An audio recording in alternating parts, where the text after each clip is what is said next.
I'll suggest you guys try this out for after the audition, which is what I call the post-audition celebration. Okay? Post-audition celebration is once you're done, either you've left the studio or you've finished the self-tape, you've recorded your 4, you've picked one, you've sent it. Now you want to do your POC.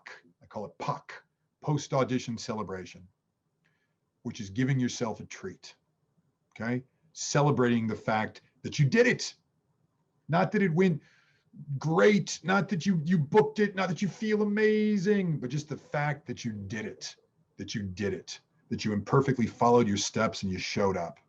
So order a book off Amazon, download a new album, go get a fancy coffee drink, give yourself a treat to celebrate. And then you can take tag if you need it. Often after an audition, we're really gripping on things, some shit comes up. So you can take another tag. And then what you can do is answer those questions I mentioned. What was in my power that went well? What, if any, changes do I want to make? What did I learn first? And then what changes, if any, do I want to make for my next audition? And then you can literally rewrite your current audition technique. Okay? So the whole first section of the notebook is basically just rewriting the audition technique over and over and over again. Or not, because sometimes we do the audition and we're really happy with the way it went, or it still was maybe a bit unfocused and all over the place, but maybe we go, you know what, but I'm working in this new way and I like this new way that I'm working, so I want to stick with it. But this brings up something too, guys, that is such a key component of so many of the tools that we use with this path approach. And it's really a tool in and of itself as well, which is trust. Trusting what our unconscious gives us, trusting ourselves.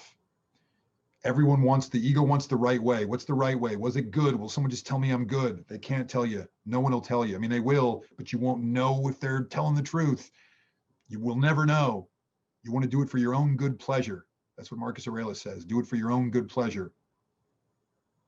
So with the notebook, right, what we can practice doing is trusting the process we've come up with, and then trusting our gut about any changes we want to make or don't want to make. Because sometimes you can go to an audition and they're like, Greg, my God, thank you. Are you available at 5 p.m. for a callback? Are you available?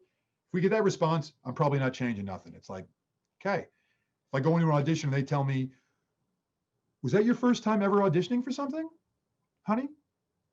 Maybe I want to change something, right? Or maybe not, because I'm working in a new way and I'm like, no, I want to stick with this new way. But of course, what we know, and this happens more than ever now because of the way that everything is online, but it happened when we went to the offices as well, which seemingly most of the time we audition and we get something like, Greg, thank you so much. That was really nice. Thank you very much. Thank you. Great work. Was it? Do they mean that? Do they say that to everybody? Is that them really being genuine? Or do they say that, or they really think we don't know. And you can't know. So we need to rely on our gut. We need to practice going, what do I think? Is my gut telling me to stick with what I'm doing?